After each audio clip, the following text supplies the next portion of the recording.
tantôt, là. OK. Bon. On sera pas bien. Ça tourne. Nous autres, on s'amuse. Silence, on tourne.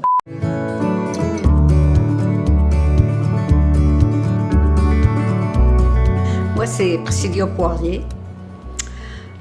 J'étais secrétaire du comité local de développement de l'Anse-à-Valo et je participais au comité à l'organisation avec ma sœur Blandine.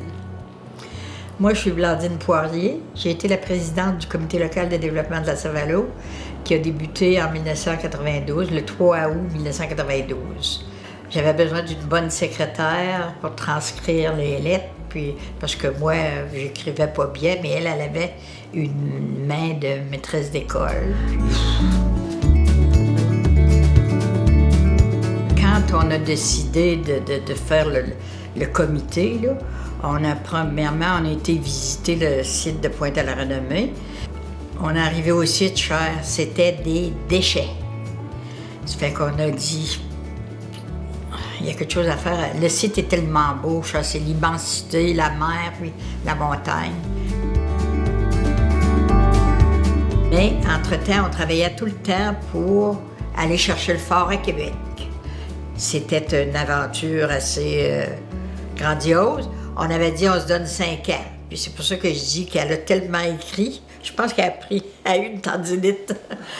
Ça a pris 5 ans, après d'intenses négociations avec la garde côtière canadienne. À Québec, on a eu souvent des rencontres, mais le représentant de la garde côtière nous avait dit « Si vous voulez, on va en parler. » Puis il dit, rencontrer. C'est ça, trouver du financement, puis il dit « Ça va se faire. »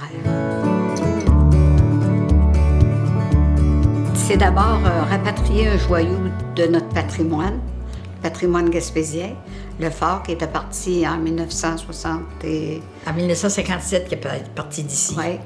Puis c'était de le rapatrier pour ensuite en l'intégrer à un circuit touristique. Quand le fort est arrivé, premièrement, il est parti de Québec. Il devait être ici à l'heure du dîner. Nous, on l'attendait. On avait des gens mobilisés à Grande-Vallée, puis on travaillait avec Radio Gaspésie aussi. Puis à un moment donné, quand il est arrivé, je te dis les émotions, je ne le sais pas. On le voit encore arrêté au garage, là. Et puis qu'on a dit, là, c'est vrai, là, il est rendu chez nous. Ça a donné de l'ouvrage ici à 5 personnes. Là-bas, il y en avait 8 qui travaillaient. Ça fait qu'il y a tout le temps eu du monde. Même si les salaires n'étaient pas exorbitants, ils aimaient travailler pour nous autres. Le patrimoine, là, il s'en allait de la Gaspésie. Tout le monde envoyait leurs affaires ailleurs. Il y a 100 ans passés, il y avait un fort sur la côte là-bas, Pointe-à-la-Renommée, puis qu'il y avait eu la première station radio maritime en Amérique du Nord qui avait eu lieu à côté du fort en 1904. Bien là, comment expliquer ça si t'as pas fait revenir le fort, puis si t'as pas réinstallé la station? On a tout fait ça, là, réinstaller la station Marconi. C'est pour que la génération d'aujourd'hui et la génération future puissent en profiter puis se l'approprier, cette histoire-là. Moi, c'est ça mon but.